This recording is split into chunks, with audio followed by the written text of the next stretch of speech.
Hey everyone, John here from FlyingHandyman.com, and today we're going to be replacing this very old dated toggle switch with a brand new Wi-Fi enabled for Alexa and Google Home dimmer from Leviton to take full advantage of this beautiful new light fixture that we just installed to be able not only to control it via Alexa and Google, but also be able to dim it. So, it is a dimmable LED light fixture. Might as well take full advantage of it, get rid of this old toggle switch, and throw this guy in there. Here's how it's done.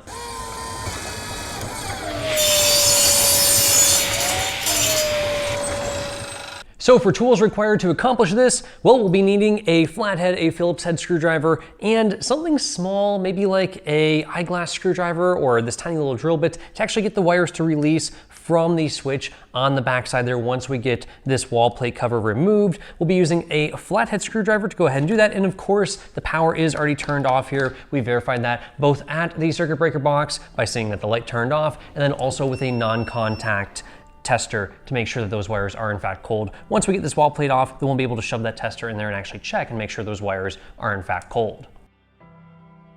All right, wall plate cover is removed. We'll go ahead and reach in there with our non-contact tester, make sure everything is cold before we actually go and start putting our hands inside there. Of course, we would never stick a metal screwdriver in there until we actually verify that there is no power going to that circuit. And to make things a little bit easier for us, we could just use a flathead or Phillips to remove those. We'll go ahead and use a drill with a Phillips head bit on there to make that go a little quicker for us.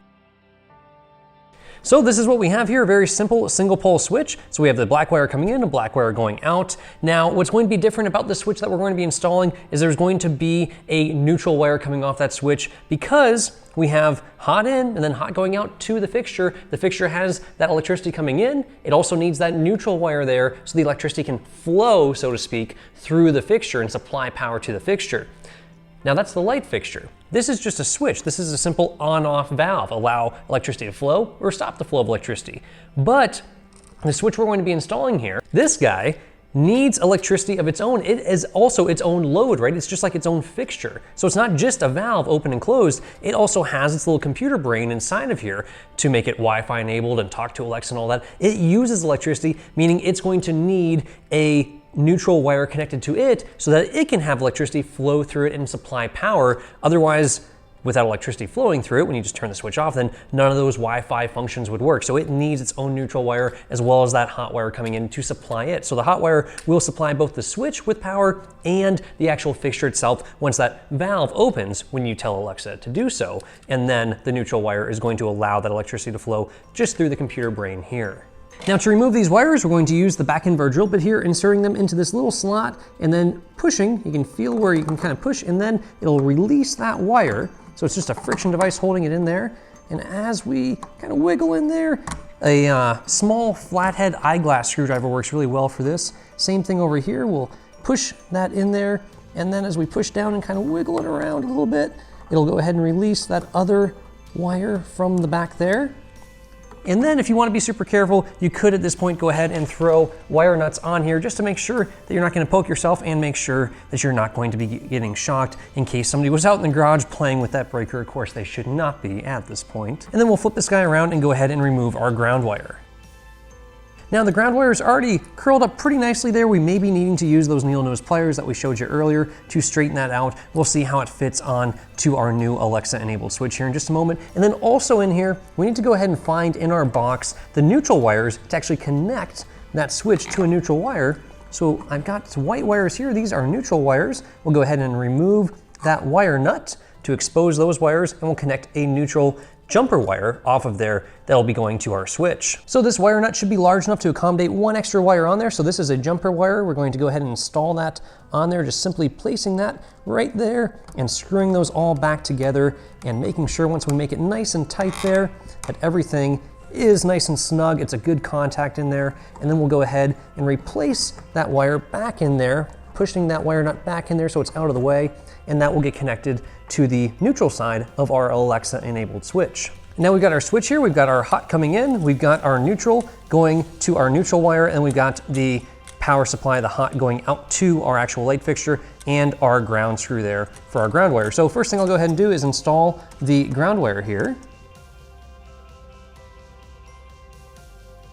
Now that went on there pretty well, just kind of finagling it around that screw. If you need to, you could use a pair of needle nose pliers to straighten out that wire there and actually be able to bend it to the shape that you need to with your pliers. And if you wiggle it around and it happens to snap off, just cut it back a little bit to a fresher wire. These copper wires will fatigue if you keep bending and bending and bending and bending. So make sure if you do feel like you're getting it to a weak point or it does break, simply use a little bit further back up the wire there. Next up, let's go ahead and connect our hot supply into this side here. So we just simply loosen that screw and we'll be placing that wire right behind that plate there, feeding that in, making sure it's fully seated all the way in there, all the way to the base.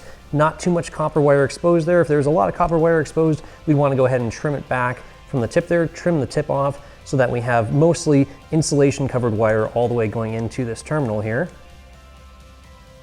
Next, we have this wire that's going to be supplying power to our light fixture. Going on the other side, same thing, make sure that wire is slid all the way in there. If there's too much bare wire exposed there, that's okay, that's sufficient. If there was much more than that, I would trim the tip off to make sure that that's gonna go all the way in there, and then make sure that that clip is actually clamping down on the wire itself. It's not touching the insulation. So if you don't have enough insulation showing, you may have to strip away a little bit.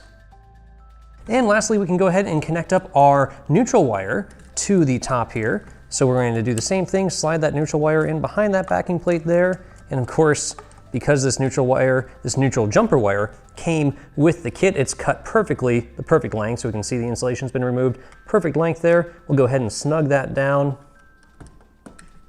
And there we are, all of our wires are connected. At this point, there's two things we could do. We could start putting it back together using these screws here, just the same way. We could mount it back into the wall box there. Or if you have nice rubber gloves and you want to be very careful, you could turn the breaker back on, supply power, and go ahead and test this to make sure the fixture is actually going to work. I'm pretty confident that we did a good job here, so I'm going to skip that step and go right to working these wires back into the box, bending things back, trying to fold them over on itself, making as much room as possible, because notice this box here, this switch is much larger than our initial toggle switch that we removed, so we just ate up a little bit of space inside this wall box here. And we're gonna wanna make sure that everything fits nice and flush, just fingers pressing in here, right? Just kind of finger tighter with finger pressure, rather than it being kind of crooked and then thinking, oh, we'll just snug up those screws and the screws will pull it all together. We don't wanna put that kind of load on the box. We don't want to put that kind of stress and strain on our wiring. So it fits nice and gently as it is, just with fingertip pressure there. We'll go ahead and insert the other screw in the bottom there and screw this switch into our wall box. Now, before we make things too tight there, I'm actually going to go ahead and back these screws off just a tiny bit with the screwdriver from what I tighten them up to with the drill. Very careful, be very careful to not over tighten things with the drill. We're going to go ahead and turn on our laser level and make sure this is actually lined up straight on the wall so that it's going to look good once we put that snap-on switch plate cover over it. So our wall plate cover does not have two little screws like we're used to, like what we removed. It's just going to snap over top of this and cover up all of the screws so that there's no screw showing at all. Before we do that, we want to make sure that this guy is actually straight in the wall. And more important than left or right, what's really important is just straight up and down. So it looks pretty straight up and down to me on that laser line right now. And we'll go ahead, oh, and it shifted on us. So we'll hold it tight here as we snug down this top screw. All good, and we're ready for our wall plate. The wall plate is pretty simple, just simply place on, press, it clicks into place, and there we go. And here we are. We've got our dimmer switch working there. We can go ahead and adjust our light. And that's all there is to it. If you guys want to see what it's like to install one of these light fixtures, very pretty, very modern, from Home Depot, well, you can check out the link in the description below for that full video. And coming up next, we will be replacing all of these ugly, old, olive-colored, yellowed electrical outlets and toggle switches with newer decor style ones. So be sure to stay tuned for that. Like the video if you do, if you found it helpful. Subscribe to the channel over there on the bottom right if you have not already, and be sure to hit that little bell so you get notified when we post our next videos. We're excited to share a lot more home remodeling with you guys on this project. Be sure to check out flyinghandyman.com, link in the description below, for lots of other exclusive content. Until next time, guys, happy hammering.